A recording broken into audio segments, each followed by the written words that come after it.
The flames licked the paper like they were hungry for it. I stood in the doorway, watching my mother feed my future into the fire pit. Her hands trembled, not from guilt, but from excitement. She actually thought she'd won. "You don't deserve this deal," she spat, tossing another page in. "If you can't share with family, you shouldn't have it at all." I didn't move, didn't shout. I just smiled. Because the contract she was burning wasn't the real one. I should start earlier. For 26 years, my sister was the sun in my mother's sky. Amelia, the gifted one, the one who could do no wrong. Every achievement I had was quietly reframed as luck or dismissed as me trying too hard. When I built my first small business, my mom called it cute. When Amelia got a job as a junior assistant at a marketing firm, she got a full dinner celebration. That was the dynamic, always had been. But I learned early that silence is a weapon. You can't fight favoritism with arguments, you fight it with results. 3 months ago, SoftBank called.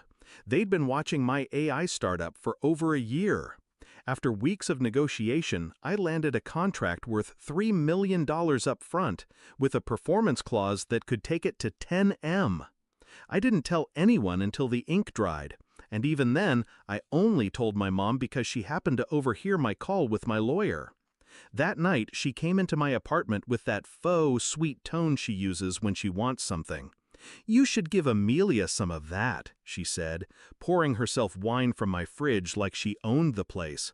"She's been struggling. It's the right thing to do." "She has a job," I said, not looking up from my laptop.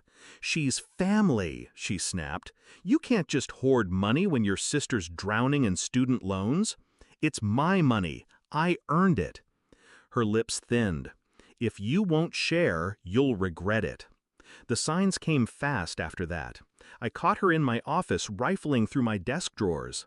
She started dropping by unannounced, always poking around, asking oddly specific questions about my bank accounts and legal documents. And then, the call. Amelia, pretending to be casual, asked me where I stored my original contract. She claimed she just wanted to see what a real multi-million-dollar deal looks like. That's when I knew they were planning something. So I set the stage. I printed a fake contract. Same format, same signatures, but with absurd clauses. Payment in Monopoly money, my company renamed Brooks Banana Stand, LLC. I even had it notarized by a friend. The real contract went into a locked safe at my lawyer's office. And then I waited. It didn't take long. The next morning, I woke to the smell of smoke from my mother's backyard. I followed it to see her standing over the fire pit, feeding in the fake contract, page by page, Amelia watching with crossed arms and a smug little smile. "This is for your own good," Mom said. "Now maybe you'll learn to take care of your sister." I let the silence hang for a second too long. Then I laughed. Not a nervous laugh, deep, slow, deliberate. They froze. "That's not the contract," I said. At first, they didn't understand. "It's gone," Amelia said. "You can't do the deal now." I stepped closer to the fire pit. That was a novelty copy. The real one's in my lawyer's safe. I signed it digitally weeks ago. SoftBank already wired the first $3 million into an account you don't even know exists. The color drained from my mother's face. Amelia's mouth twitched. I leaned in. "And here's the fun part. You just committed attempted destruction of a legal document. I've got the whole thing on my porch camera." The silence between us was razor sharp. Amelia tried to recover first. "You wouldn't turn this into a legal thing. We're family." "Oh, I'm already making it a legal thing," I said. "Because here's the part you didn't think about. I added a clause to my will last month. Neither of you gets a cent when I'm gone. And after today, you're both blocked from every account, every property, every trust." I let that sink in.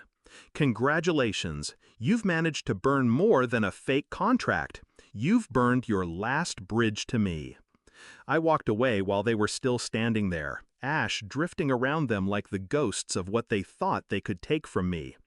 The next week, I wired $50,000 to a scholarship fund for women in tech, under my sister's name, not as a gift, but as a public record that she had donated the money. The media picked it up. Her inbox flooded with congratulations. The irony? She didn't see a cent of it. People ask if it was worth it. Every cent? Yes. Every hour of restraint? Absolutely. Because revenge isn't about screaming until someone hears you. It's about moving so quietly they don't realize you've gutted their power until they're standing in the ruins of their own making.